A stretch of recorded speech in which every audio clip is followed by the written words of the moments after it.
मंत्र सत्यम पूजा सत्यम सत्यम गुरुवाक्यम सदा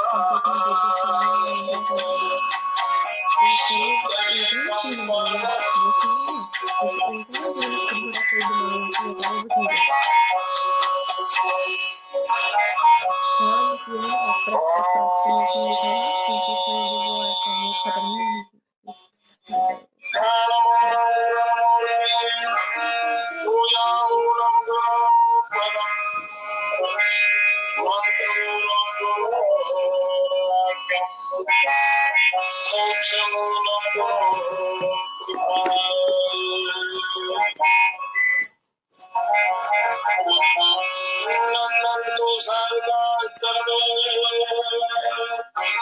विलसन्तु विलोसदा अवस्थाय प्रसन्नस्तु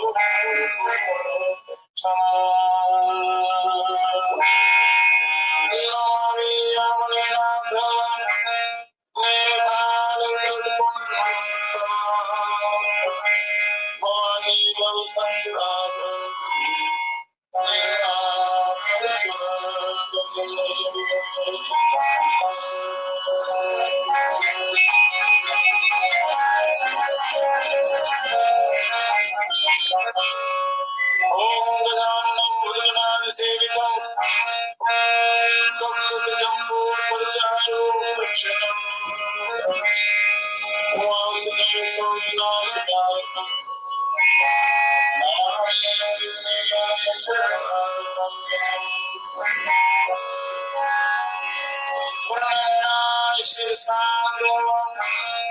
गौरीपुत्रं गृहायकम् भक्तावासोऽसरे नित्यम् आयुर्कामार्थसिद्धये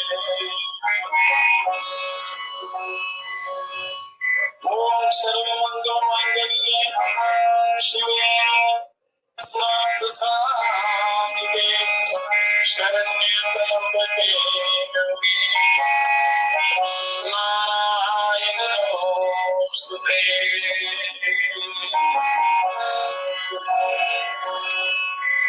ॐ सरस्वती महामाये विद्ये कमललोचने विद्यामूर्ते निशाक्षी विद्यां नमोऽस्तुते।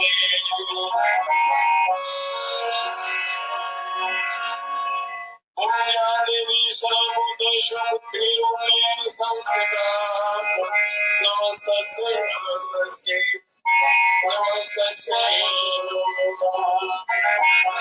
ॐ या देवी सर्वभूतेषु शक्तिरूपेण संस्थिता नमस्तस्यै नमस्तस्यै नमस्तस्यै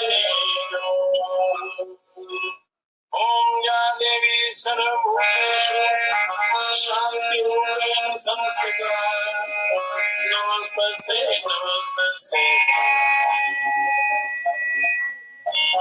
नमस्तस्यै ॐ श्री रामनाथ महाप्रभुवे नमः। ॐ श्री चन्द्रभावब्रह्मणे नमः। ॐ श्री सद्गुरुदेव नमः। ॐ श्री नित्यानंद सिद्धियोगे नमः। ॐ श्री सत्यानंद सिद्धियोगे नमः। ॐ श्री मातृगुरुदेव नमः। ॐ तुलसी नमः। ॐ सर्वेभ्यो पितृदेवेभ्यो नमः। ॐ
संत सरस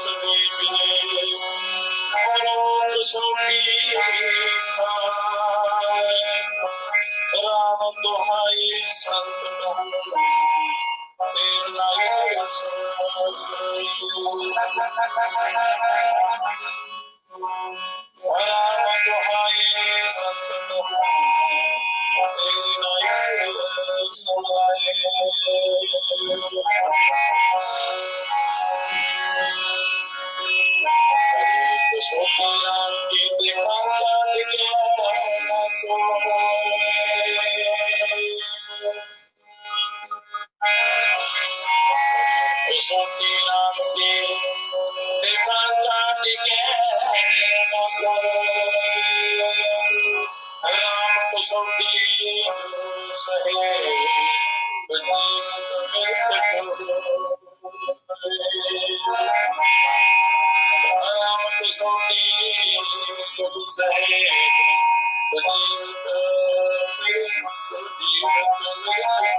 परम पवित्र आत्माओं,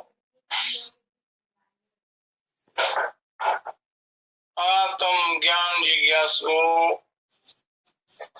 और धर्मावलंबियों, धर्म का अनुसरण करने वाले सनातनी महान आत्माओं, संत सर्वस दे मिले ते गुरु कुसोटी खाए, राम दुहाई संत कहूं फिर न उधर समाए।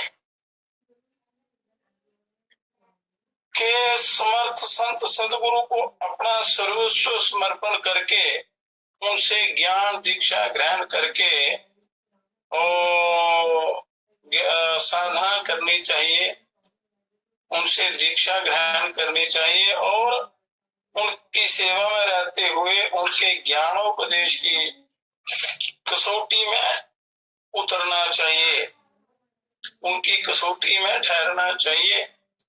और मैं परमात्मा राम की दुहाई देकर कहता हूँ कि ऐसा जिज्ञासु शिष्य फिर कभी भी माँ के गर्भ में नहीं आता, उसका जन्म मरण मिट जाता है और गुरु ज्ञान की कसौटी पर खरा उतरने से फिर वह आवागमन के बंधन से मुक्त हो जाता है। गुरुओं के आगे वो अगर ठीक उतर गया, उनके मार्गदर्शनानुसार उसने साधना की, अनुभव किया, तो उसका जन्म मरण कट जाता है और फिर दोबारा इस दुख में नहीं पड़ता और ऐसी परमोच्च स्थिति उसको प्राप्त होती है कि जहाँ ये संसार में जो कष्ट क्लेश या जो यहाँ विषय विकारों का साम्राज्य है, वहां पर किसी का प्रभाव स्वप्न में भी नहीं पड़ता। यहाँ ये वस्तुएं हैं ही नहीं, इनका नाम मात्र भी नहीं वहां पर। उस सच्चा सुख, सच्चा आनंद, सच्चा कल्याण, ब्रह्मानंद वो प्राप्त होता है। तो उसी के लिए इतना सुंदर शरीर और सुंदर समय, इतना अमूल्य समय मनुष्य को मिला है, तो उसमें परमात्मा की गुरुओं की कसौटी पर खरा उतरना है अपना। परमात्मा राम की भक्ति साधना की कसौटी सत्य है। भगवान राम हुए, कृष्ण हुए, शिव हुए, इनमें कोई भेद नहीं है। उसी परिपूर्ण ब्रह्म के ये साक्षात स्थूल साकार रूप है। साकार स्वरूप में वो इस पृथ्वी मंडल पर सबका कल्याण करते हैं और उस पर भ्रमित निरुत्साही आदमी कोई नहीं टिक सकता। अगर जो भ्रमित है या जिसमें उत्साह नहीं है, ऐसा व्यक्ति वहां नहीं टिक सकता। परंतु जो साधक भक्त इस परमात्मा राम की कसनी को सह लेता है, गुरुओं की उस आज्ञा का पालन कर लेता है, वह तो जीवित ही मृत्यु हो जाता है। इसका स्पष्ट आशय यह है कि वह सर्वभव बंधनों और निज देहाशक्ति आदि से छूटकर जीवित रहते हुए भी पूर्णता मोक्ष प्राप्ति को प्राप्त हो जाता है, मोक्ष पद को प्राप्त हो जाता है, उस परम पद को प्राप्त हो जाता है। जीवित मृत्यु का मतलब है कि वो इस मोह माया से छूटकर, माया बंधन से, वासना से छोड़कर जीते जी जीवित रहते हुए भी वो मोक्ष पद में ही लीन रहता है। वो मोक्ष वाली स्थिति हो जाती है, उसकी मोक्ष पद की प्राप्ति हो जाती है जीते जी। तो हीरा पाया पारखी ते घन में दीना आन, चोट सही फूटा नहीं तो तब पाई पहचान। कि पारखी, पारखी कहते हैं विवेकवान को, जानकार को, और विवेकवान जोहरी परमात्मा ज्ञान रूपी हीरे को पा गए और उन्होंने उसे तर्क कसौटी के घन पर चढ़ा दिया, परंतु उसकी चोट सहकर भी वह टूटा नहीं। तब उसकी वास्तविक पहचान हुई कि वह सचमुच ज्ञान रूपी हीरा है जो अखंडित है। ऐसा ज्ञान, ऐसी साधना प्राप्त करनी चाहिए पक्के हृदय से, सच्चे हृदय से, और उनकी आज्ञा पर आपने खरा उतरना है तो कल्याण होता है। तभी आप योग मार्ग में आगे बढ़ सकते हैं। ये योग युक्तियां ये गुरु गम्य होती हैं। गुरुओं की आज्ञा के बिना मनमाना आचरण करने पर ये सिद्ध नहीं होती। इसलिए गुरु जो मार्गदर्शन करते हैं, जो ज्ञानवान लोग हैं, कि किसके लिए क्या आवश्यक है, कौन सी साधना किसके लिए उपयुक्त है, क्योंकि अलग अलग मतियों के लोग हैं, भिन्न भिन्न प्रकार की बुद्धि वाले लोग हैं, अलग अलग प्रकार के स्वभाव हैं, शरीर की प्रकृति भी अलग अलग है होती है, तो उसके अनुसार राशियां भी अलग अलग होती हैं। क्योंकि योग, ज्योतिष, आयुर्वेद इनका बड़ा गहरा संबंध है। तीनों को मिलाकर ये एक पूर्ण विद्या बनती है। त्रियोग कहते हैं इसको, योग, आयुर्वेद और ज्योतिष। तो ज्योतिष से शरीर का और भविष्य का पूरा ज्ञान हो जाता है, वर्तमान भूत भविष्य का पूरा ज्ञान हो जाता है। ज्ञान पहले होने से मनुष्य उसका उपचार कर लेता है, और कौन सा ग्रह क्या फल दे रहा है, कौन से ग्रह की दशा कम आ रही है, उसका क्या फल होता है, उसमें क्या साधना करनी चाहिए, और कौन से ग्रह में कौन सी औषधि काम करती है। और इस प्रकार इसका पूरा ज्ञान होने पर मनुष्य हर प्रकार से अपना कल्याण कर सकता है, अपने आप को स्वस्थ रख सकता है। योग, आयुर्वेद और ज्योतिष की, वेदों की मिश्रित चिकित्सा से मनुष्य के शारीरिक रोग भी दूर होते हैं, मानसिक और आध्यात्मिक ताप संताप भी दूर होते हैं, और परमात्मा की प्राप्ति में बड़ी सहायता मिलती है। तो कर्मों के अनुसार ग्रहों का प्रभाव होता है। इसलिए ज्योतिष में ये अनेक प्रकार के उपाय भी हैं, आयुर्वेद में भी है और योग में भी, और तीनों को मिलाकर अगर इकट्ठा करके करें तो उसमें बड़ा जल्दी लाभ मिलता है। तो इस प्रकार मनुष्य को अपना जीवन पवित्र बनाते हुए योग पथ पर अपने चलना है, तीनों का सहारा लेते हुए गुरुओं की आज्ञा के अनुसार।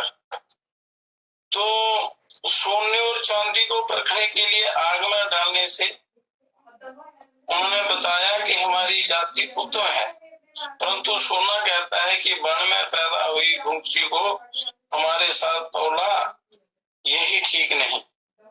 कहते हैं कि तोला तोल बराबर घुंघची ते मोल बराबर नहीं, मेरा तेरा पड़तरा दीजिए वहीं। कि सोना कहता है कि हे घुंघची, तौल में तो मेरे बराबर हो सकती है, परंतु गुण मूल्य में मेरी समानता नहीं कर सकती। मेरी तेरी समानता का रहस्य तब खुलेगा जब दोनों को आग में डालकर तपाया जाएगा, तब पता चलेगा कि कौन कसौटी पर खरा उतरता है। भेष में भले ही कोई बराबर हो जाए, भेष में कहने का तात्पर्य यह है कि भेष में चाहे कोई बराबर हो जाए, परंतु उनकी सच्चाई में भेद अवश्य होगा। सच्चा मनुष्य ही कसौटी में ठहर सकेगा, आज खरा उतरेगा, झूठा नहीं ठहर सकता। तो इसलिए मनुष्य को कसौटी में खरा उतरना चाहिए। कहते हैं हरि नाम नाम बिना किस काम की, माया नाम बिना किस काम की,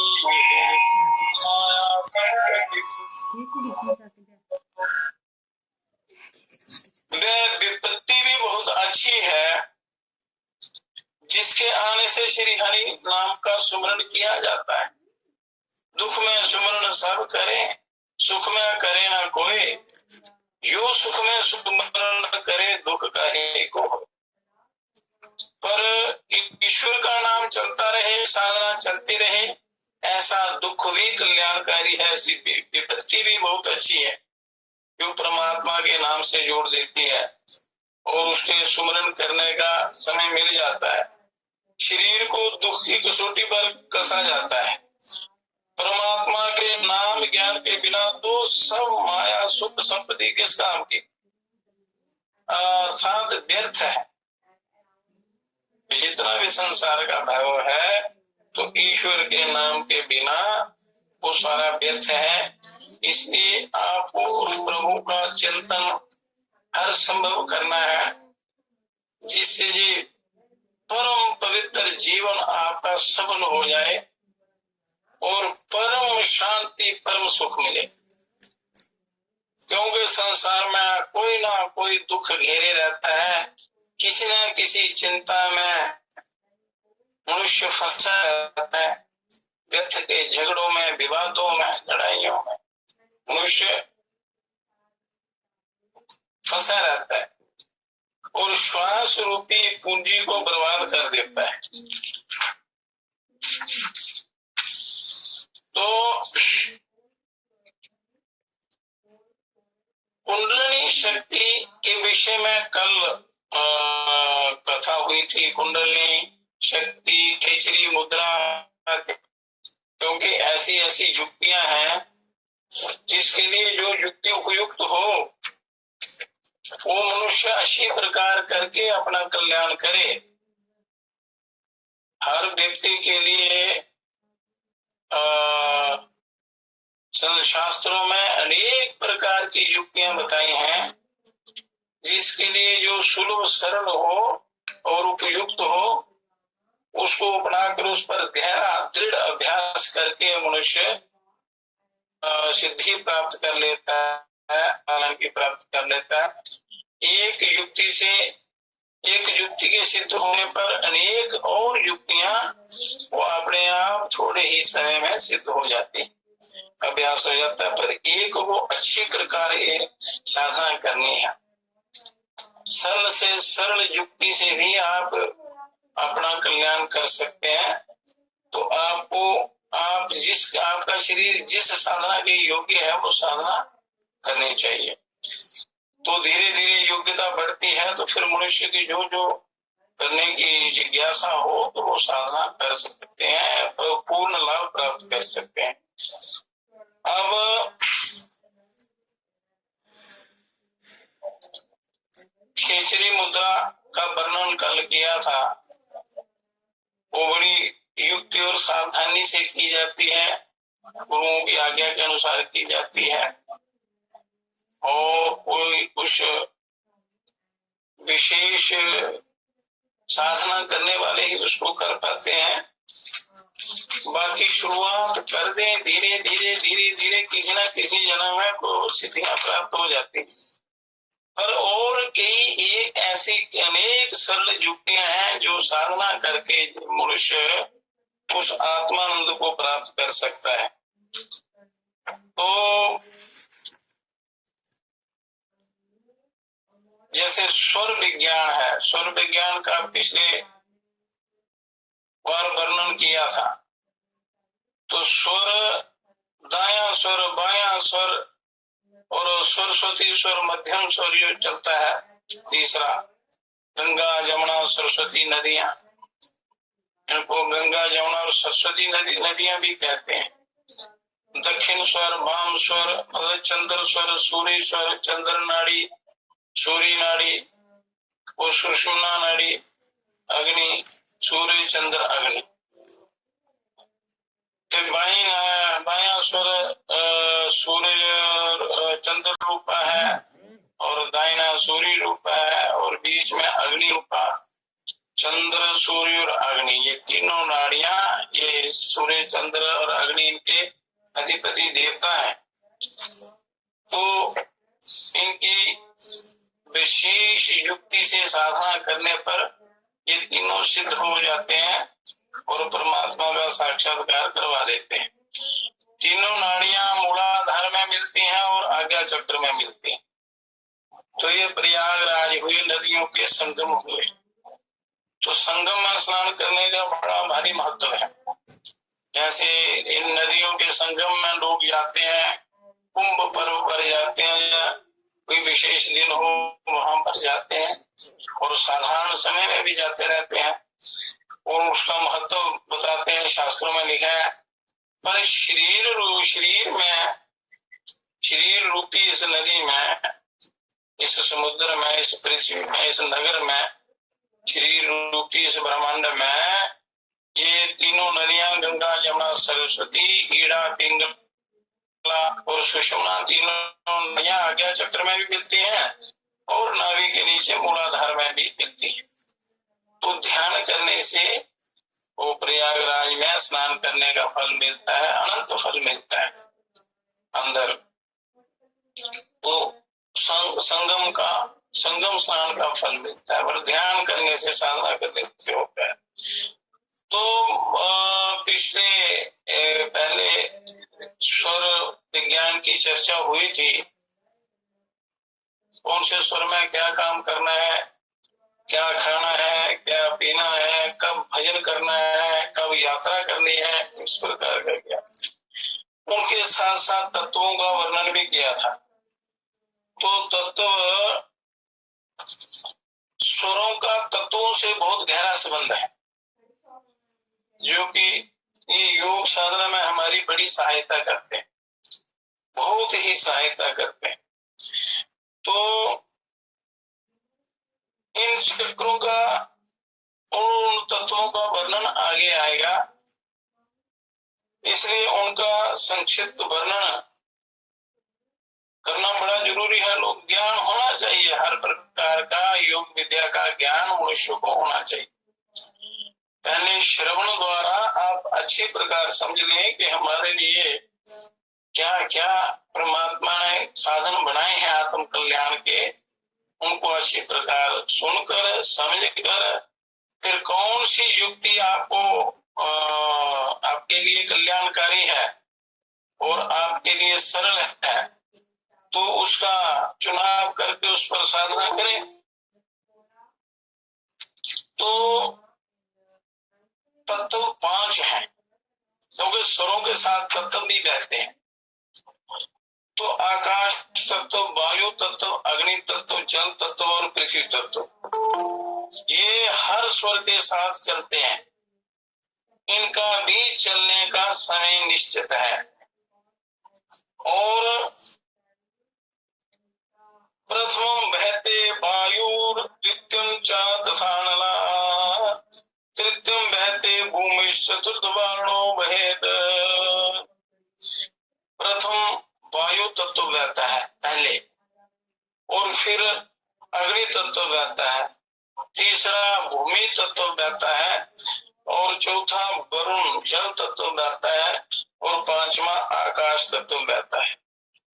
पांचवें बार इस प्रकार हर स्वर के साथ हर तत्व बहता है। जैसे प्रतिपदा को माया स्वर कहता है तो उसमें पहला तत्व वायु तत्व बहता है। इस प्रकार एक घंटे के हिसाब से ये तत्व भी उनके साथ शरीर में संचार करते हैं। कौन से तत्व का किस समय प्रभाव पड़ता है और कौन से तत्व में क्या काम करना चाहिए तो उसमें सिद्धि मिलती है, और विपरीत तत्व में करेंगे तो उसका उल्टा फल मिलेगा। तो ये तत्व ज्ञान भी योग साधनों में, योग साधना में बड़ा सहयोग करता है। इनका बड़ा सहयोग है इसमें, तत्व साधना का। तो अब तत्व के पहचानने की रीति बताते हैं कि कौन सा तत्व कब बहता है, उसका क्या रंग है, क्या रूप है।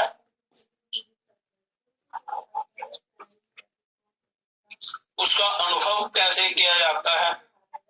तो दोनों हाथ के दोनों अंगूठों से कान के दोनों छिद्र बंद कर देने ऐसे, और बीच दोनों उंगलियों से दोनों नथनों को, जो बड़ी उंगलियां हैं इनसे दोनों नथनों को बंद करना है, और दोनों अनामिका और दोनों कनिष्ठिका उंगलियों से मुंह तथा दोनों तर्जनी से दोनों आंखें बंद कर लेने पर, आंखें बंद करनी षण्मुखी मुद्रा इसको कहते हैं। और जिस तत्व का रंग दिखलाई दे उसी का उदय तत्व समझना चाहिए। मतलब किस समय कौन सा तत्व बह रहा है, तो उसका तरीका यह है।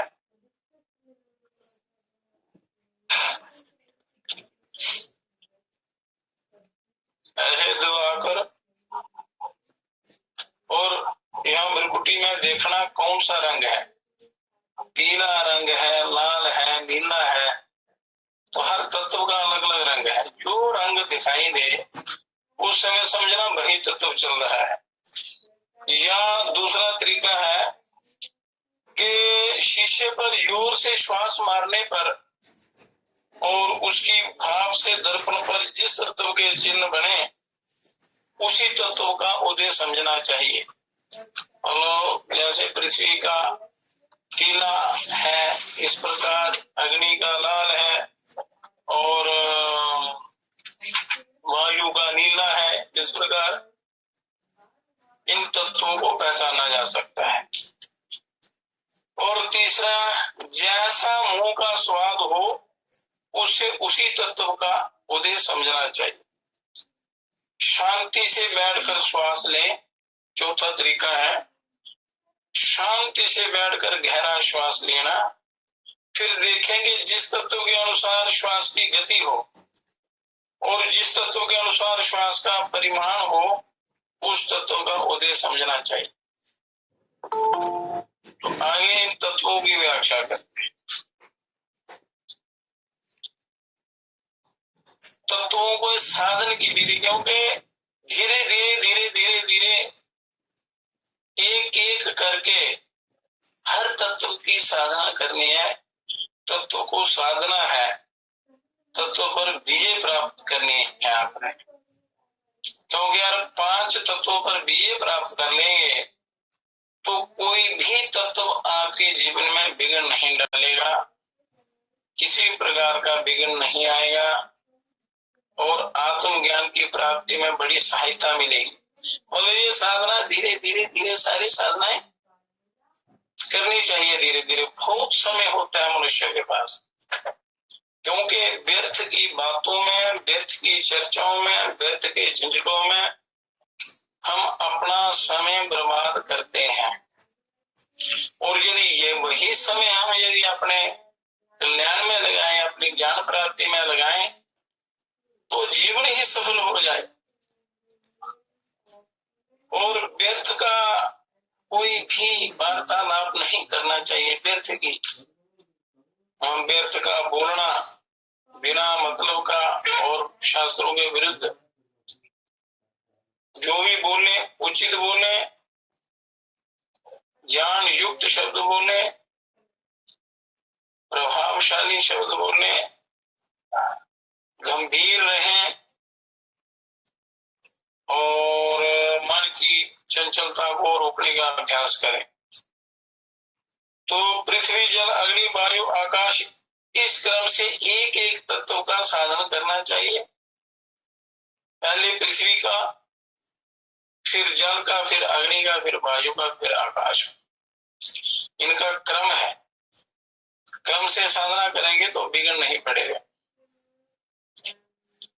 तो जो तत्व साधना है, उस तत्व के आकार और रंग का यंत्र बनाकर उस तत्व की बाह्य गति के परिणाम अनुसार दूर रखकर ओम के मानसिक जाप के साथ त्राटक करना चाहिए। ये भी एक विधि है ध्यान करने। ऐसी भावना करनी चाहिए कि जाप के साथ श्वास प्रश्वास की गति यंत्र तक हो रही है। किसी दीवार पर अगर पृथ्वी तत्व की साधना करनी है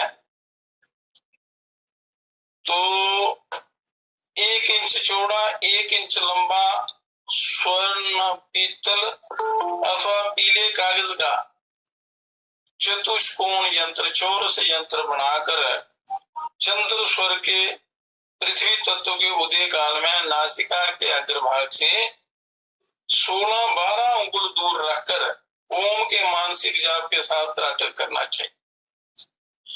क्योंकि जिस तत्व की आपने साधना करनी है, जिस समय वो तत्व चलता हो, शरीर में जिस तत्व का प्रभाव हो उस जिस समय, तो उस समय वो त्राटक अपना करना है।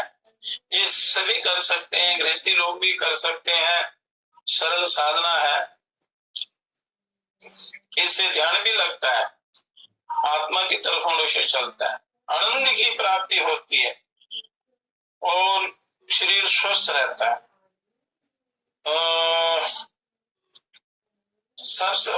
सबसे बड़ा सुख है निरोगी काया। निरोगी काया होगी तो आप सब कुछ कर सकते हैं। अपनी साधना, ईश्वर की प्राप्ति, जन्म सफल बना सकते हैं। तो इस साधना को आपने पृथ्वी तत्व की साधना करनी है तो पृथ्वी तत्व के उदय के समय ही करना है।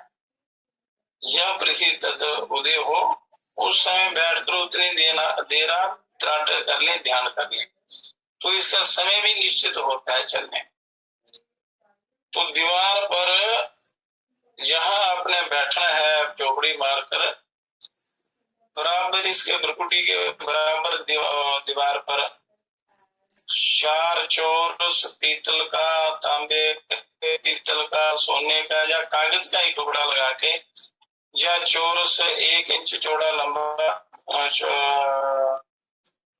1 इंच चौड़ा 1 इंच लंबा चौरस, ऐसे चौकोर वो शक्ल बनाकर उस पर ध्यान केंद्रित करना ओम के साथ। ये समझना कि वो श्वास जब अंदर ले तो उसी यंत्र से श्वास अंदर आ रहा है और जब श्वास बाहर निकाले तो समझना जी उसी यंत्र तक जा रहा है और दृष्टि को उस पर जमाए रखना है। तो धीरे धीरे धीरे ये श्वास ये जो है इसका जो ध्यान का अभ्यास है ये 2 घंटे 24 मिनट तक करना चाहिए। तो पहले 5-10 मिनट से शुरू करें, पहले दिन, फिर दूसरे दिन बढ़ा दें, फिर तीसरे दिन, ऐसे बढ़ाते बढ़ाते 2 घंटे 24 मिनट तक आपने उसको देखना है। पर एक ही दिन में 2 घंटे 24 घंटे देखना आपको थोड़ा कठिन होगा, पर धीरे धीरे, जैसे पहले दिन 10 मिनट किया, दूसरे दिन 5 मिनट और बढ़ा दिए, इस प्रकार ये नित्य प्रति करना है। जब बराबर तत्व के परिणाम तक श्वास प्रश्वास की गति लगातार होने लगे, तब उस तत्व की सिद्धि समझनी चाहिए। यह पूर्ण श्वास के समझना के तत्व से ही आ रहा है, तत्व तक जा रहा है। 12 उंगली जो दूर रखा हुआ तत्व है, कागज का पीस, तो जब तक श्वास की गति उसके बराबर हो जाए तब तक ये अभ्यास करते रहना चाहिए, तब उसकी सिद्धि समझनी चाहिए। तो अब जो चंद्र स्वर के पृथ्वी तत्व के उदय काल में नासिका के अग्रभाग से 12 अंगुल दूर रखकर ओम के मानसिक जाप के साथ ये आपने साधना करनी है, और इससे आपका पृथ्वी तत्व सिद्ध होगा। पृथ्वी तत्व का रंग है पीला।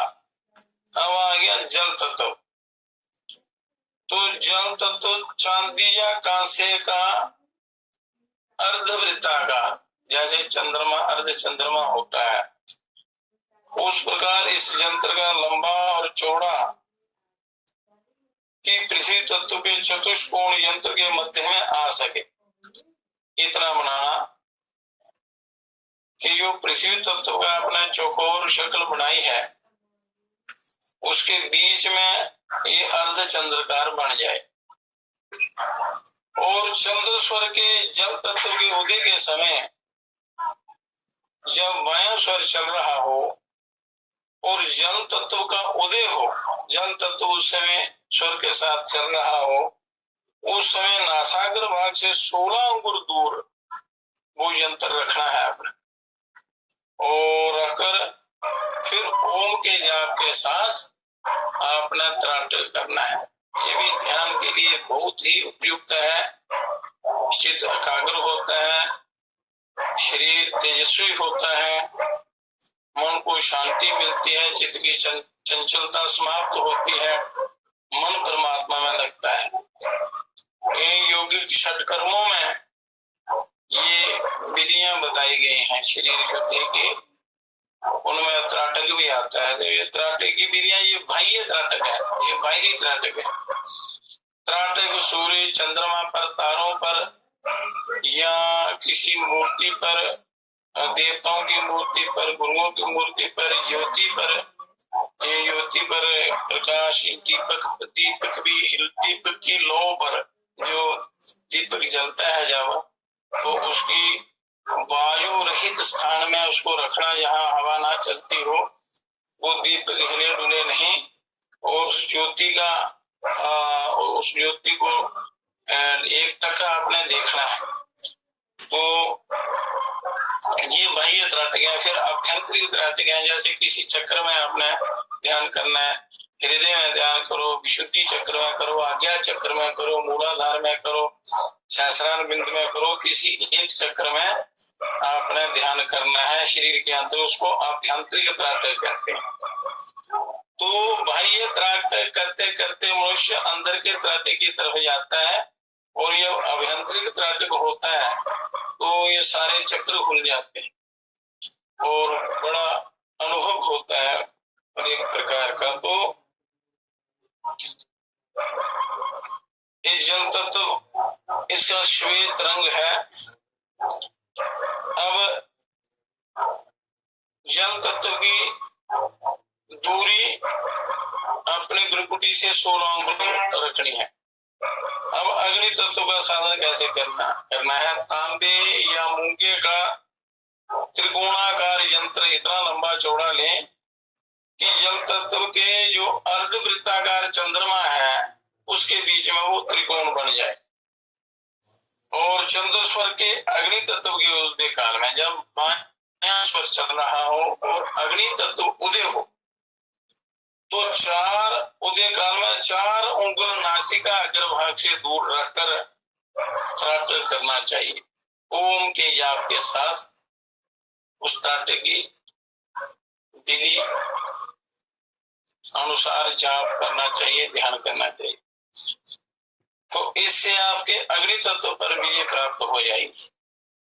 पहले पृथ्वी, फिर जल, फिर अग्नि, तो ये तीनों प्रकार के जो तत्व हैं, इनके संबंधी कोई भी विघ्न आपको नहीं आएगा, ये सहायता करेंगे आपकी।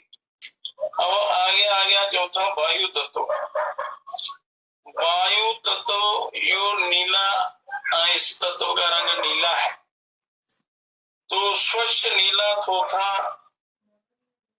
का ऐसा गोलाकार यंत्र या कागज पर नीले रंग का ऐसा गोलाकार निशान बनाए, गोल बिंदु बनाए कि अग्नि तत्व के त्रिकोणाकार यंत्र के मध्य में आ सके, और यंत्र को नासाग्र भाग से 8 उंगल दूर रखकर इसका जैसे ओमकार की विधि के द्वारा त्राटक करना है कि श्वास हमारा वही यंत्र से श्वास, हमारी श्वास शरीर के अंदर आ रहा है और यह विश्वास निकल रहा है तो उस यंत्र तक जा रहा है, उससे पूर्ण एक रूप हो जाए, एकता बन जाए, ऐसा ध्यान करना, ऐसा त्राटक करना, तो वायु तत्व पर विजय प्राप्त हो जाती है। यह बड़ा आसानी से आप कर सकते हैं।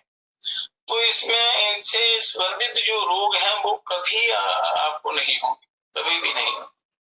पृथ्वी, त्वचा संबंधी रोग और जल, वायु, जलोदर इत्यादि रोग जितने भी हैं, जल से होने वाले रोग, अग्नि से होने वाले रोग और वायु से होने वाले रोग, समस्त रोग दूर हो जाते हैं।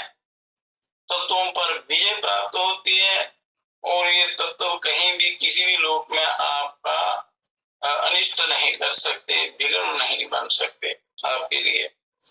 फिर अब आकाश तत्व का साधन कहते हैं कि आकाश तत्व में चंद्र स्वर में आकाश तत्व के उदय काल में जब बायां स्वर चलता हो और आकाश तत्व का उदय हो, नासाग्र भाग पर ओम के मानसिक जाप के साथ त्राटक करना चाहिए, नासिका के अग्रभाग पर।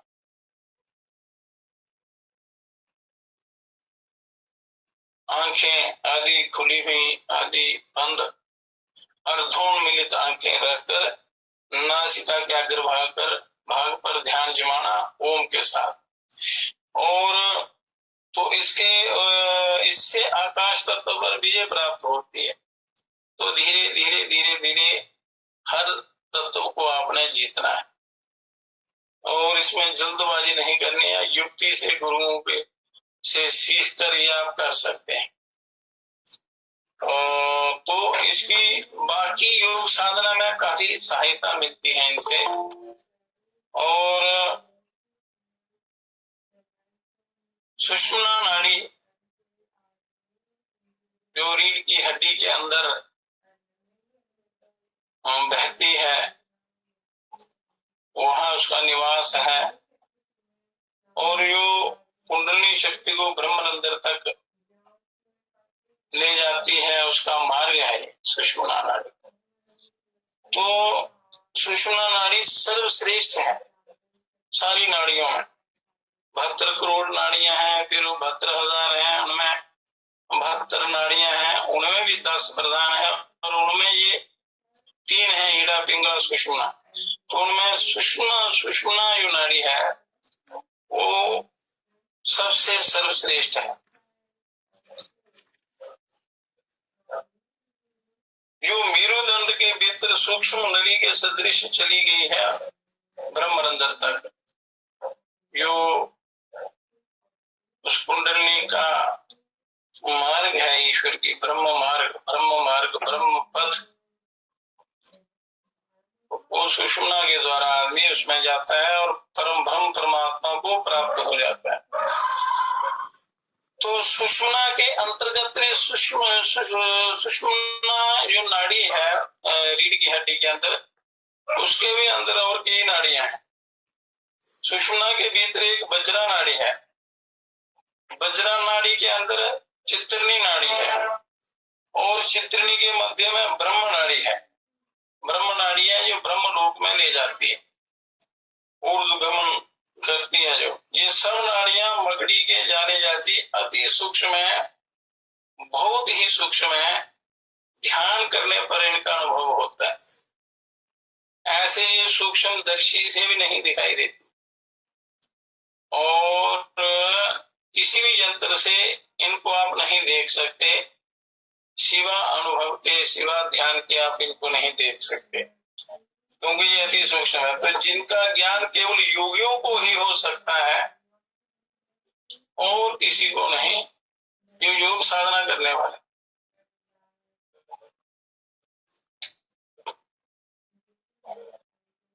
ये प्रकाश रूप नाड़ियां हैं। ये नाड़ियां सत्व प्रधान, प्रकाशमय और अद्भुत शक्तिशाली हैं और यही सूक्ष्म शरीर तथा सूक्ष्म प्राण के स्थान है। सूक्ष्म शरीर और सूक्ष्म प्राण इन्हीं में रहते हैं और इनमें बहुत से सूक्ष्म शक्तियों के केंद्र हैं, जिनमें बहुत सी अन्य सूक्ष्म नाड़ियां मिलती हैं। तभी तो इतना ये विचित्र है ये शरीर, इतनी ऊर्जा है इसमें, ब्रह्मांड के समस्त कार्य ये करता है। तो उन नाड़ियों की शक्ति के द्वारा ये सारा संचालन होता है। इन शक्तियों के केंद्रों को पद्म या कमल कहते हैं। ये अनेक प्रकार के हैं पद्म और कमल। तो चक्र वेदन के द्वारा भी आप अपना आत्म साक्षात्कार कर सकते हैं। तो पद्म तो कई हैं, 32 पद्म हैं रीढ़ की हड्डी के अंदर, पर उनमें ये 7 प्रधान हैं। मूलाधार, स्वादिष्ठान, मणिपूरक, अनाहत चक्र, विशुद्धि चक्र और सहस्रार बिंद, ये 7 चक्र हैं। तो शरीर में भयंकर रोग पैदा हो जाते हैं कर्मों के अनुसार, ग्रहों के अनुसार, या अपने अशुद्ध आहार व्यवहार के साथ के प्रभाव से शरीर रोगी हो जाता है। तो इन चक्रों पर ध्यान करने से वो समस्त रोग दूर होते हैं और उस चक्र में जो शक्तियां होती हैं वो जागृत होती हैं। तो उनका जो क्षेत्र होता है, एरिया जहां पर वो निवास करती हैं, वो शक्तियां सारे रोगों को दूर कर देती हैं, मन को वश में करती हैं। मन वश में हो जाए तो त्रिलोकी पर विजय हो जाती है। तो इस प्रकार इन चक्रों का बहुत गहरा प्रभाव पड़ता है शरीर पर। इन्हीं के आधार पर ये सारा शरीर जो है खड़ा है। तो इन चक्रों पर इनके अलग अलग बीज मंत्र हैं, उनका जाप करने से, उच्चारण करने से, उनका ध्यान करने से वो चक्र जागृत हो जाते हैं और वो जो शक्ति वहां जागृत होती है तो आपके समस्त शरीर के विकारों को दूर कर देते हैं। शरीर के विकार दूर हो जाएं तो चित्त है निर्मल हो जाता है, परमात्मा में लग जाता है। फिर स्वादिष्ठान चक्र इत्यादि एक एक करके आपने चक्र भेदन करना है। तो एक भी चक्र जब खुल जाता है तो मनुष्य के पास अनेक प्रकार की शक्तियां आ जाती हैं, सिद्धियां आ जाती हैं, पर उन सिद्धियों में आपने पढ़ना नहीं है। उनका सदुपयोग करना है, दुरुपयोग नहीं करना है। सदुपयोग करते हुए आपने आत्म कल्याण करना है। एक ही लक्ष्य रखना है कि हमारा उद्धार हो, कल्याण हो। संसार में चमत्कार दिखाने के लिए नहीं, चमत्कार दिखा के आप लोगों को भ्रमित कर सकते हैं या उनसे धन कमा सकते हैं, पर ये सभी नाशवान वस्तुएं हैं, ये किसी काम की नहीं। इनको अपने आत्म कल्याण के उद्देश्य से जागृत करना चाहिए ताकि आपका शरीर स्वस्थ रहे और इस शरीर के द्वारा भजन और साधन होता रहे, ईश्वर प्राप्ति का उपाय चलता रहे और वो इसी जन्म में आप उस ब्रह्म को प्राप्त कर लें। तो ये चक्र पांचों तत्वों, पांचों तन्मात्राओं, पांचों ज्ञानेंद्रियों, पांचों कर्मेंद्रियों, पांचों प्राणों और अंतःकरण और समस्त वर्णों, स्वरों तथा सातों लोकों के मंडल हैं। ये जो चक्र है, 7 चक्र, और नाना प्रकार के प्रकाश तथा विद्युत से युक्त हैं। अनेक प्रकार के प्रकाश और विद्युत की जो शक्तियां हैं इनमें निहित हैं। और साधारण अवस्था में चक्र बिना खिले कमल के फूल के समान अधोमुख हुए अविकसित रहते हैं। ये विकसित नहीं होते, बंद रहते हैं कमल के फूल की तरह। ध्यान द्वारा तथा अन्य प्रकार से उत्तेजना पाकर जब ये ऊर्ध्वमुख होकर जागृत होते हैं, विकसित होते हैं, तब उनकी अलौकिक शक्तियों का विकास होता है आपके शरीर के अंदर। जो ये साधना करते हैं उनके अंदर कई प्रकार की अलौकिक शक्तियां होती, और यदि वो व्यक्ति उनका सदुपयोग करता है तो उसका कल्याण हो जाता है, और यदि दुरुपयोग करता है तो पतन होता है। इसलिए इन शक्तियों का सदुपयोग अपना करना है। आपके अंदर शक्ति, आप शक्ति के भंडार हैं, और इन शक्तियों को जागृत करने का, इनसे लाभ लेने का आपको पूर्ण अधिकार है। पर ये लाभ या इन शक्तियों का उपयोग केवल आत्म कल्याण में करना है अपने। इसको अपना व्यवसाय नहीं बनाना है। इन लोगों को आत्म कल्याण के लिए प्रेरणा देनी है। स्वयं भी साधना करो और दूसरों को जितना आपको पता है वो दूसरों लोगों को बताओ। जो इच्छा रखता हो, जो जिज्ञासा रखता हो, जो जिज्ञासु हो, उनको ये ज्ञान अवश्य मिलना चाहिए, और साधना के द्वारा अपना कल्याण करना चाहिए।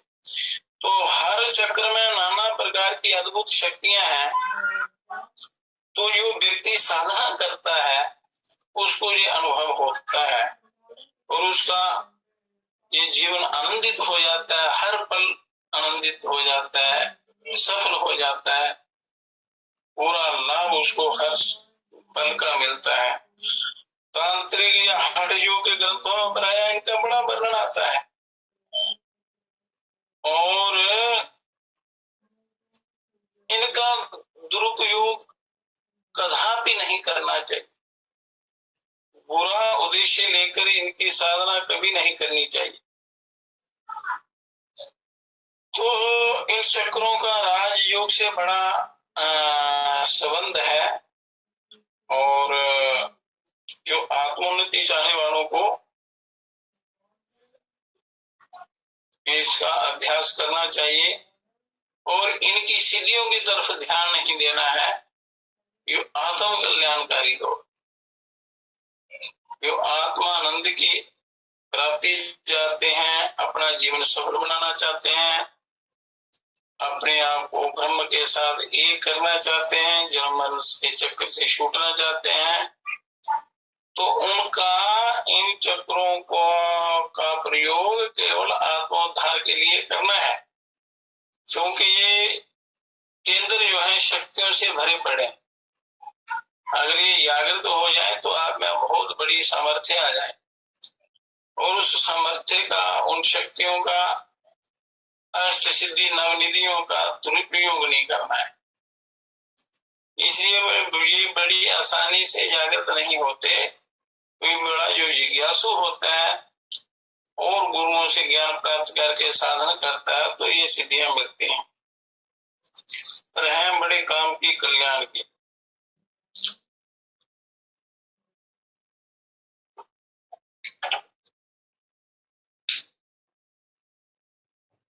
तो आपके अंदर ये शक्ति केंद्र है, हर केंद्र का अलग अलग प्रभाव है, अलग अलग इनकी रचना है, अलग अलग इनकी पहचान है, और शरीर को स्वस्थ रखने में आप इनका उपयोग कर सकते हैं। आत्मज्ञान की प्राप्ति में इनका सहारा ले सकते हैं जी। मूलाधार चक्र, पहला चक्र जो है मूलाधार चक्र है। ये रीढ़ की हड्डी के अंतिम भाग में गुदा मूल से 2 अंगुल ऊपर और ये जो है यहाँ स्वाधिष्ठान चक्र है उसके 2 अंगुल नीचे ये चक्र है। आकृति इसकी रक्त रंग के प्रकाश से उज्ज्वलित है, लाल रंग से, और इसकी 4 पंखुड़ियां हैं, वहां पर 4 दल हैं, 4 दल वाले कमल के समान ये वहां पर स्थित है। और चारों पंखुड़ियों पर बं शं शं सं ये 4 अक्षर वहां विराजमान है। और तत्व स्थान जो है चौकोन स्वर्ण रंग वाले पृथ्वी तत्व का मुख्य स्थान है, जिस तत्व का पहले वर्णन किया है। एक तो आप दीवार पर चौरस निशान बनाकर पीले रंग का उस पर ध्यान कर सकते हैं, ताटक कर सकते हैं। दूसरा तरीका है मूलाधार में यो ध्यान, पीले रंग का ध्यान करते हुए और इन बीज मंत्रों का मानसिक उच्चारण करते हुए इसका ध्यान करना है। इसका तत्व बीज जो है लंग है,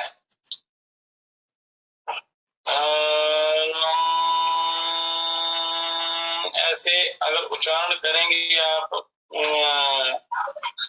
इस बीज मंत्र को तो ये चक्र जागृत होता है और वहां पर होने वाले रोग जो हैं वो दूर हो जाते हैं, चित्त स्थिर होता है।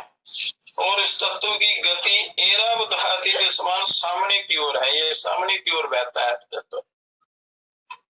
और इसका गुण गंध है, मतलब अगर मूलाधार आपका जागृत हो जाए, इसकी साधना करेंगे तो शरीर से दिव्य सुगंधी आती, उससे मन बड़ा चित्त शांत होता है, उसकी चंचलता नष्ट होती है और मन परमात्मा की तरफ मुड़ जाता है। तो पृथ्वी का गुण जो है वो गंध है और ये मूलाधार में विराजमान है। और वायु स्थान नीचे की ओर चलने वाले अपान वायु का मुख्य स्थान है। ये प्राण, अपान, व्यान, उदान, समान, ये 5 प्रधान वायु हैं शरीर के अंदर। तो यहाँ पर अपान वायु का निवास स्थान है, जो हमारे शरीर के अंदर से मलोत्सर्जन करता है। ये जो मल पैदा होते हैं उनको बाहर निकालने का काम अपान वायु करता है। ज्ञानेंद्रिया गंध तन मात्रा से उत्पन्न होने वाली सूंघने की शक्ति नासिका स्थान है। इसका जो ज्ञानेंद्रिय है वो नासिका है। कर्मेंद्रिय इसकी पृथ्वी तत्व से उत्पन्न होने वाली मल त्याग शक्ति गुदा का स्थान है। और लोग भूलोग है। तत्व बीज का वाहन ऐरावत हाथी के समान, जिसके ऊपर इंद्र विराजमान है, ऐसा इसका यहाँ वाहन है। और अधिपति देवता इसके चतुर्भुज ब्रह्मा है। अपनी शक्ति चतुर्भुजा डाकनी के साथ है। यहाँ डाकनी नाम की योगिनी शक्ति निवास करती है मूलाधार में। और यंत्र इसका चतुष्कोण यंत्र है और स्वर्ण रंग या पीले रंग का यंत्र है, सोने जैसा रंग है। तो इस चक्र पर ध्यान का फल कहते हैं कि अगर यदि आप इस चक्र की ये व्याख्या हुई और इस चक्र में जे वो है तत्व, कौन सा तत्व है, कौन से देवता है, कौन सा रंग है और इसके अभिमानी देवता कौन से हैं, और इस चक्र पर ध्यान का फल क्या है कि आरोग्यता, शरीर में कोई बीमारी नहीं रहती, आनंदिता, आनंद चित्त, और वाक्य काव्य प्रबंध दक्षता, वाक्य रचना, कविता लिखना इत्यादि अनेक प्रकार के ग्रंथों की रचना। और इस चक्र के नीचे त्रिकोण यंत्र जैसा एक सूक्ष्म योनि मंडल है, त्रिकोण जैसा इसी मूलाधार चक्र में, जिसके मध्य के कोण से सरस्वती नाड़ी सुषुम्ना नाड़ी जो है वो बहती है। दक्षिण कोण से पिंगला जमुना नाड़ी है, मध्य से सरस्वती नाड़ी है, दक्षिण से पिंगला नाड़ी है और वाम कोण से ईड़ा नाड़ी निकलती है।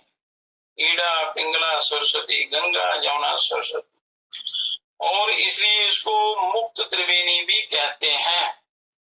एक युक्त त्रिवेणी होती है, एक मुक्त त्रिवेणी। तो ये जो मूलाधार में स्थित त्रिवेणी है, तीनों नाड़ियां यहाँ मिलती हैं, ये मुक्त त्रिवेणी है। और कई ग्रंथों में इसका रक्त वर्ण बताया है, तेजोमय रक्त वर्ण, और क्लीन बीज रूप मंत्र को बताया है कि क्लीन का जाप करने से भी ये चक्र जागृत होता है। इसमें मध्य में ब्रह्म नाड़ी के मुख में स्वयंभू लिंग विराजमान है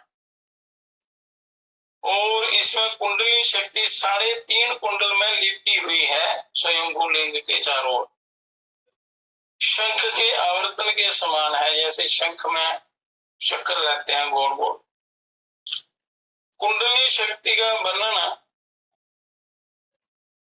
बड़े ग्रंथों में विशेष रूप से किया गया है, तो आगे चलकर इसका वर्णन होगा और इसको जागृत करने की सरल विधियां भी हैं।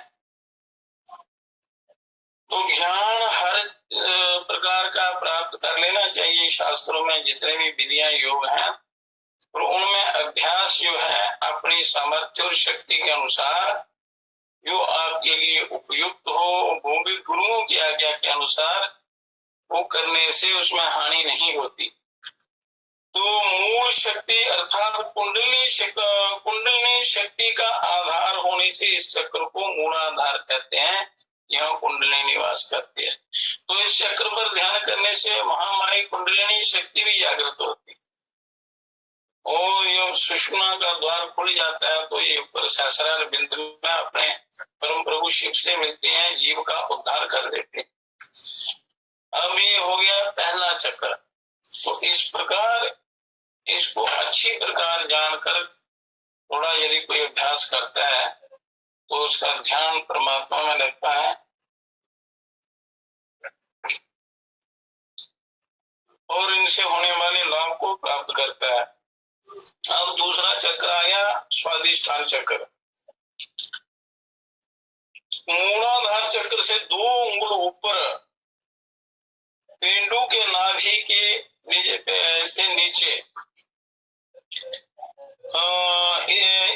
इसका निवास स्थान है। पेंडू के पास, छोटे पेट के पास इसका स्थान है। आकृति सिंदूरी रंग के प्रकाश से प्रकाशित है, सिंदूरी रंग का प्रकाश है और 6 पंखुड़ियों से युक्त है। 6 दलों वाले कमल के समान है और उन दलों के ऊपर बम भम मं व्यंग रंग लंग ये शा बीज अक्षर वर्ण है, ये बीज वर्ण है, शा वर्ण है। ये मंत्र रूप ही है, इनका उच्चारण करने से भी ये चक्र जागृत होता है। तत्व स्थान जो है वो श्वेत रंग है इसका और अर्ध चंद्राकार, आधे चंद्रमा के जैसी इसकी शक्ल है, आकार है। और जल तत्व का मुख्य स्थान है। यम तत्व यहाँ स्वादिष्ठान चक्र में निवास करता है आपके शरीर के अंदर। और इसका तत्व बीज, तत्व का बीज मंत्र क्या है? बम। तत्व बीज की गति जिस प्रकार मकर जो है लंबी डुबकी लगाता है, इसी प्रकार इस तत्व की नीचे की ओर लंबी गति होती है, नीचे की ओर गति होती है। जो स्वादिष्ठान चक्र में नाभि के नीचे जो चक्र है उसमें जो वायु है उसकी गति नीचे की तरफ है। उसका गुण रस है सारे शरीर में व्यापक होकर गति करने वाले व्यान वायु का मुख्य स्थान है। सारे शरीर में जो वायु व्याप्त रहता है वो व्यान वायु है। व्यान सर्वत्र व्याप्त होता है। तो इसका मुख्य स्थान स्वाधिष्ठान चक्र है, नाभि के नीचे। और रसतन मात्रा से उत्पन्न स्वाद लेने की शक्ति रसना का स्वास्थान है। स्वाद लेने की जो शक्ति है जीवा, उसका मूल स्थान है। कर्म इंद्रिय इसकी जल तत्व से पैदा मल मूत्र त्याग शक्ति उपस्थ का स्थान है। और लोग इसका भुआ है और तत्व का वाहन है मकर, जिसके ऊपर वरुण विराजमान है। ये इसका वाहन है। और अधिपति देवता विष्णु अपनी चतुर्भुजा डाकनी के साथ, अराकनी के शक्ति के साथ रहते हैं। मूलाधार चक्र में डाकनी शक्ति है और स्वाधिष्ठान चक्र में राकनी शक्ति के साथ ये विष्णु जी वहां रहते हैं, निवास करते हैं। और अर्ध चंद्राघात श्वेत रंग है। चक्र पर ध्यान का फल क्या है कि इन कई ग्रंथों में इस चक्र में ध्यान का फल सृजन, पालन और निधन में, संहार में समर्थता। मतलब रचना करना, उसका पालन करना, उसका संहार करना, तीनों में इस चक्र पर ध्यान करने से इन तीनों की शक्ति प्राप्त हो जाती। निर्माण की शक्ति, पालन की शक्ति और इसके निधन की शक्ति, संहार की शक्ति। तथा जीवा पर सरस्वती देवी का होना बताया गया। तो स्वाधिष्ठान चक्र पर अगर यदि ध्यान करेंगे तो सरस्वती भगवती की कृपा होती है, बुद्धि तेज होती है। अब मणिपुर चक्र आता है। वे अलग अलग चक्र आपके अंदर है, शरीर के अंदर। अगर कोई भयंकर बीमारी है, रोग है, तो चक्रों पर ध्यान करने से वो रोग दूर हो जाते हैं। फिर जिस चक्र के आसपास रोग हो तो उसका अगर करेंगे तो वो बड़ा जल्दी ठीक होता है। तो वैसे एक चक्र भी पूरे शरीर को ठीक करने की सामर्थ्य रखता है। पर जो सारे चक्रों का थोड़ा थोड़ा साधन करता है तो उसका संपूर्ण शरीर जो है व्याधि रहित हो जाता है। तो फिर वो परमात्मा की तरफ चलता है। आगे आ गया मणिपुर की चक्र। तो मणिपुर की चक्र जो है इसका स्थान नाभि मूल है। नाभि पेट का मध्य भाग। आकृति नीले रंग के प्रकाश से ये प्रकाशित है और 10 पंखुड़ियों वाले कमल की तरह है। और दोनों के अक्षर 10 पंखुड़ियों में पर ढं ढं नं तं थं धं धं नं पं और फं, ये 10 अक्षर हैं इनके ऊपर। इन 10 वर्णों की ध्वनियां निकलती हैं। मतलब सारा शरीर की वर्णमाला आपके शरीर के अंदर है। ये बड़ा भारी विज्ञान है। जो शब्द निकलते हैं आपके अंदर से ही निकलते हैं और इनका ध्यान करने से वो पूरा ज्ञान विज्ञान आपके अंदर से निकलेगा, निकलता है, क्योंकि विराजमान ही अंदर है सब कुछ। और तत्व इसका रक्त रंग त्रिकोणाकार वाले अग्नि तत्व का मुख्य स्थान है। अग्नि का इस तत्व का आकार त्रिकोण है और ये पेट के मध्य नाभि स्थान में स्थित है। और इसका तत्व का बीज जो है वो रंग है। तो रंग रंग रंग रंग ऐसा ध्यान करने से ये चक्र जागृत होता है। तो पेट के में होने वाले समस्त रोग दूर हो जाते हैं और यथाग्नि बढ़ती है, पाचन शक्ति बढ़ती है और यहाँ पर रहने वाले देवता जागृत हो जाते हैं। 10 पंखुड़ियों वाला कमल है तो हर एक अक्षर पर अलग अलग बीज मंत्र हैं। तो ध्यान से अभ्यास करने पर जब वो जागृत होते हैं तो बड़ा ही दिव्य अनुभव होता है। और तत्व बीज की गति जिस प्रकार मेंढा ऊपर को उछल कर जाता है, इसी प्रकार इस तत्व की गति ऊपर की ओर होती है। जो नाभि में तत्व विराजमान है। गुण इसका क्या है? रूप। अग्नि का गुण है रूप, प्रकाश का गुण रूप है। और वायु स्थान खान पान के रस को संपूर्ण शरीर में जो हम भोजन करते हैं उसका जो रस बनता है, वो रस को सारे अंगों अंग प्रत्यंगों में ये समान वायु इसको समान रूप से संचारित करता है, हर अंग अंग में पहुंचाता है। और अंग अंग में पहुंचाने वाले इस समान वायु का ये मुख्य स्थान नाभि है। और रूप तन्मात्रा से उत्पन्न देखने की शक्ति चक्षु का स्थान है। और आंखों में जो रोशनी आती है वो नाभि से ये पूरा प्रकाश मिलता है आगे। तो नाभि आपकी कितनी ठीक है उसी के अनुसार आपकी आंखें नजर होती है। तो इसलिए इस चक्कर को भी जागृत करने से बड़ा लाभ मिलता है। और कर्मेंद्रिय अग्नि तत्व से पैदा होने चलने की शक्ति पाद पैर का स्थान है। लोक इसका स्वहांड है, स्वलोक की कल्पना है इसमें। और तत्व बी का वाहन मेंढा जिसके ऊपर अग्नि तत्व विराजमान है। और अधिपति देवता रुद्र अपनी चतुर्भुजा शक्ति लाकड़ी के साथ यंत्र त्रिकोण और रंग जो है वो लाल है। और लाकड़ी डाकनी राकनी लाकड़ी तीसरा चक्र है। ये शक्तियां अलग अलग चक्रों में विराजमान हैं। अब इस यंत्र का आकार त्रिकोणाकार है और रक्त लाल है। फल इसका है विभूति पाद में इस चक्र पर ध्यान का फल शरीर विभू का ज्ञान बतलाया गया है। शरीर के पूरे शरीर का की रचना का ज्ञान हो जाता है इस नाभि चक्र पर ध्यान करने से। तो बड़ा आसानी से इस मणिपुर चक्र का भेदन होता है और उसका पूर्ण लाभ भी मिलता है। अब आ गया अनाहत चक्र। पहले 3 चक्र हो गए, अब चौथा चक्र अनाहत चक्र आता है।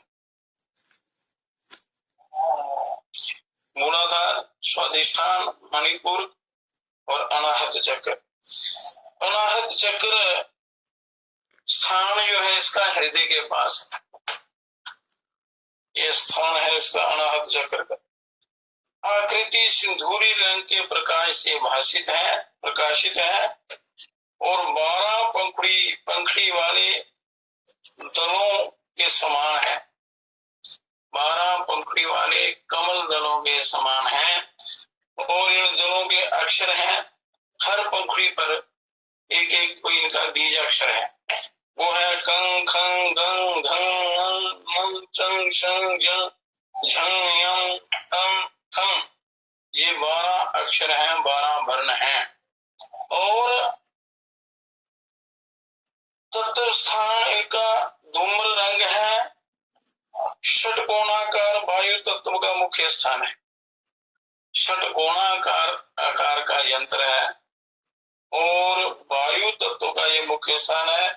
तत्व भी यंग है।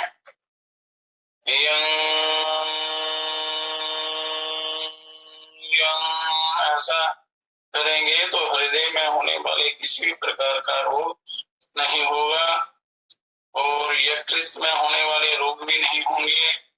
जिगर इत्यादि स्प्लीन जो जितने भी आसपास में जो अंग हैं कोमल, तो सारे इनके रोग दूर होते हैं। गुण इसका स्पर्श है। वायु का स्थान है मुख और नासिका से गति करने वाले प्राण वायु का मुख्य स्थान ये हृदय है। प्राण वायु का निवास हृदय में है। और ज्ञानेंद्रिय स्पर्श तन्मात्रा से पैदा स्पर्श की शक्ति त्वचा का केंद्र है। और वायु तत्व से उत्पन्न पकड़ने की शक्ति हाथ का स्थान है, और लोक महर्लोक है, अंतःकरण का मुख्य स्थान है, तत्व बीज का वाहन मृग है, अधिपति देवता ईशान रुद्र अपनी चतुर्भुजा शक्ति काकनी के साथ यहाँ विराजमान है। यंत्र षटकोणाकार और धूम्र रंग है, और फल इसका है वाक्पटुत्व, बोलने की शक्ति पर पूरा कंट्रोल, कवित्व शक्ति का लाभ, कविता रचने का की सामर्थ्य अंदर आती है।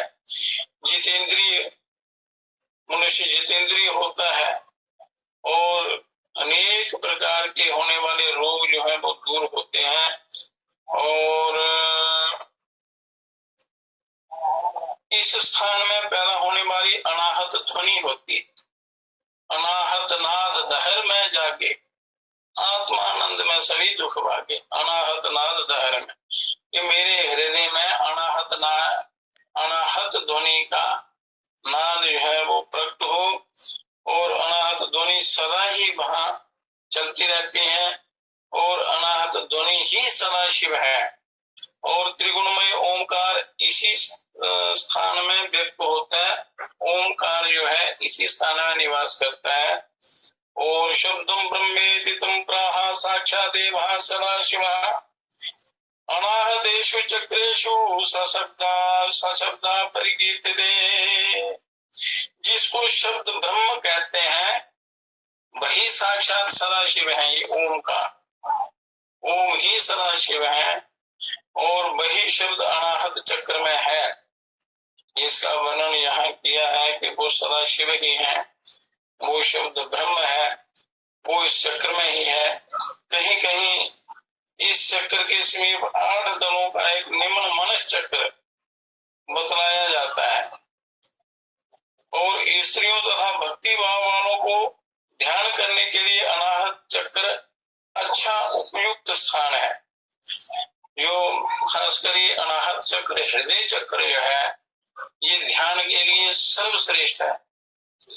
और इसमें यहाँ ध्यान करने से ऊपर वाले चक्र और नीचे सारे चक्र जागृत हो जाते हैं। पर ये स्त्रियां और भक्ति भाव वाले जो लोग हैं, जो उनके लिए ये स्थान बहुत ही उपयुक्त स्थान है ध्यान का, सबके लिए है ये हृदय का।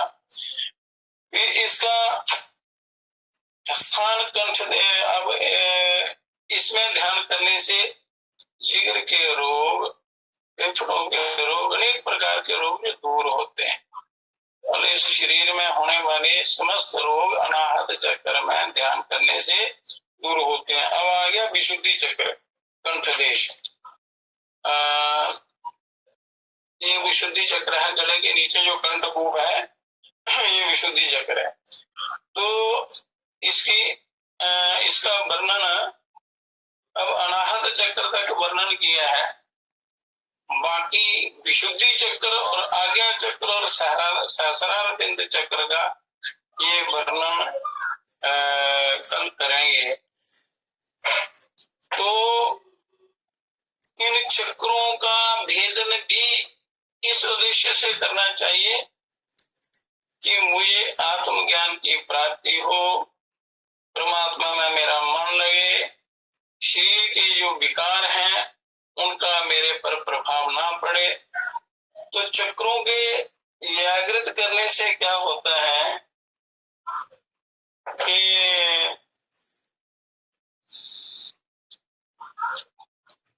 वो शक्ति केंद्र जागृत होते हैं, शक्ति का विकास होता है, तो वहां आसपास रहने वाले जो आसपास में जो रोग पैदा होते हैं वो शक्ति की ऊर्जा से वो सारे भस्म हो जाते हैं, भयंकर से भयंकर रोग खत्म हो जाता है। इसलिए पर चक्रों पर ध्यान करना सबके लिए जरूरी हो जाता है कि किसी प्रकार का कोई रोग पैदा ना हो, और ये सारे समस्त चक्रों में जितने देवता हैं, शक्तियां हैं, वो हमारी आत्म कल्याण में सहायता करें। और इसी जन्म में हमें उस ईश्वर का साक्षात्कार हो। इसलिए उस आत्म हृदय में रहने वाले उस जीवात्मा और परमात्मा इस अनाहत चक्र में ही रहते हैं, हृदय चक्र में। यहाँ एक अत्यंत सूक्ष्म कमल के आकार का यहाँ स्थान है और उसके बीच में एक दिव्य सूक्ष्म बड़ा गहरा एक परमानंददायक स्थान है। वहां पर जीवात्मा और परमात्मा निवास करते हैं और उनके बीच अज्ञान के कारण आवरण शक्ति हृदय ग्रंथि पैदा हो गई है। जब तक वो हृदय ग्रंथि नहीं टूटती, जीवात्मा और परमात्मा का मेल नहीं होता है। तो ये सारी साधनाएं जीवात्मा और परमात्मा को उनके एकत्व का बोध कराने के लिए है। परमात्मा के साथ एकाकार होने का ये तरीका है। तो हृदय में ध्यान करने से बड़ा जल्दी ध्यान लगता है, आनंद की प्राप्ति होती है, बड़ा जल्दी कल्याण होता है। तो अगले चक्रों का जो वर्णन है वो कल करेंगे। ओम पूर्णमदः पूर्णमिदं पूर्णात् पूर्णमुदच्यते पूर्णस्य पूर्णमादाय पूर्णमेवावशिष्यते। यं ब्रह्मं वेदान्तं विदो वदन्ति परमं प्रधानपुरुषं तथान्ये विश्वोद्गते कारणमीश्वरो वा तस्मै सर्वविघ्नविनाशनाय ओंकारं बिन्दु संयुक्त नित्यं ध्यायन्ति योगिनः कामदं मोक्षदं चैव ओंकाराय नमो नमः। ये हृदय चक्र का वर्णन किया है। तो जहाँ से ओंकार का नाद प्रकट होता है और ओंकार शब्द ब्रह्म है, सदाशिव का ही रूप है और इसी से सृष्टि उत्पन्न होती है, इसी में लीन हो जाती है। ओम ही ब्रह्म है और ये ही प्रत्यक्ष जगत है और ओम ही इसकी अनुकृति है जगत की। और हे आचार्य, ओम के विषय में और भी सुनाए। इस प्रकार शिष्य आचार्य जी से प्रार्थना करता है कि अनाहत चक्र में ओमकार का वास है, उसके विषय में, उसकी महिमा के बारे में और सुनाए। तो आचार्य सुनाते हैं कि ओम से प्रारंभ करके साम गायक साम गान करते हैं। ओम जब कोई भी मंत्र पढ़ना, कोई भी अनुष्ठान करना हो, कोई भी बात करनी हो, तो सबसे पहले ओम का उच्चारण करते हैं। ओम कहते हुए शास्त्र रूप मंत्र पढ़े जाते हैं।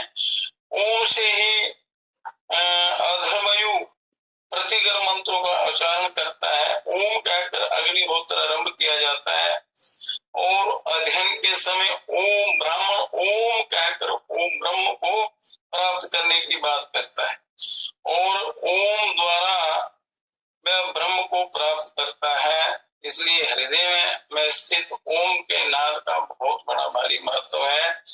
इसलिए हृदय में ध्यान करने से जहाँ अनाहत नाद प्रकट होता है। तो प्रार्थना करते हैं, ओम का नाद दहर में जागे, आत्मानंद में सभी दुख भागे। हे परमात्मा धर्म में अमृत वैशी समाधि लगा, अमृत वैशी समाधि लगाओ। ओम जीव को ब्रह्म बनाओ, श्री गुरु आत्म स्वरूप बनाओ। अंधकार अज्ञान मिटाओ, आत्मानंद निश्चय दिलाओ। ओम का नाद धर में जाके कि मेरे हृदय में ओम का नाद प्रकट हो, जो निरंतर बड़ा सूक्ष्म चलता रहता है पर मनुष्य को सुनाई नहीं देता, क्योंकि ये जीव हृदय में ध्यान नहीं करता, उसकी तरफ देखता नहीं, उसका अभ्यास नहीं करता, इसलिए वो नाद प्रकट नहीं होता। और होता है तो आत्मा आनंद में ये जीव लीन हो जाता है, अमृत की वर्षा होती है, धर्म मेघ समाधि लग जाती है, आनंददायक परमानंददायक समाधि का अनुभव होता है। अब सत्य आचरण, सत्य वाणी के साथ साथ शास्त्रों का अध्ययन अध्यापन भी करे, साधना के साथ साथ सत्य का आचरण बहुत जरूरी है। बिना सत्य के आचरण के आपकी साधना सफल नहीं होगी। सत्य वाणी के साथ साथ शास्त्रों का अध्ययन अध्यापन भी करे, शास्त्र पढ़े भी और पढ़ाए भी, सुने भी और सुनाए भी। तपश्चर्या, इंद्रियों के दमन, मन के निग्रह के साथ साथ शास्त्रों का अध्ययन अध्यापन अवश्य करें। और प्रजा उत्पत्ति, प्रजनन, प्रजा वृद्धि के कर्म के साथ साथ मतलब जैसे गृहस्थ आश्रम में आप संसार की वृद्धि के लिए गृहस्थ आश्रम का आप पालन करते हैं, तो गृहस्थ के धर्मों का पालन करते करते आप शास्त्रों का अध्ययन और अध्यापन भी करें। साथ साथ में जो आपके कर्तव्य कर्म है या जो आपका वो कार्य सौंपा गया है, जिस भी आश्रम में आप हैं, उसको करते करते हुए साथ में अध्ययन और अध्यापन, श्रवण और मनन करते रहना चाहिए। और रथितर के पुत्र सत्य त्वचा ऋषि कहते हैं कि सत्य ही इनमें श्रेष्ठ है। पुरुष शिष्ट के पुत्र तपो नित्य नाम के ऋषि कहते हैं कि तप ही सर्वोत्तम है। मुद्गल के पुत्र नाम को मुनि कहते हैं कि शास्त्रों का अध्ययन अध्यापन ही सर्वश्रेष्ठ है, क्योंकि वही तप है। तो ये शास्त्रों का विधिवत श्रवण करना है, उनमें जो ज्ञान विज्ञान युक्त बातें हैं, ज्ञान भरा हुआ ज्ञान है, युक्तियां हैं, उनको आपने अपने जीवन में वो अभ्यास में लाना है, जीवन में उतारना है, अभ्यास में लाना है, उनके द्वारा अपना कल्याण करना है। इस प्रकार आज का सत्संग यही समाप्त करते हैं, बाकी कथा कल करेंगे। परम पिता हे विश्व पिता, हे राष्ट्रपिता, हे जगदाधा, हे करुणामय दीन दयालो, पूर्ण गुरु हे अपरंपार, हे महेश अब शीघ्र कृपा कर, हमें दीजिए योग विचार, मानवता के प्रेरक बनकर, नाथ करे सुखमय संसार। हे परम पिता हे विश्व पिता, हे राष्ट्रपिता, हे जगदाधा, हे राष्ट्रपिता, हे जगदाधा। ओम शांति शांति शांति।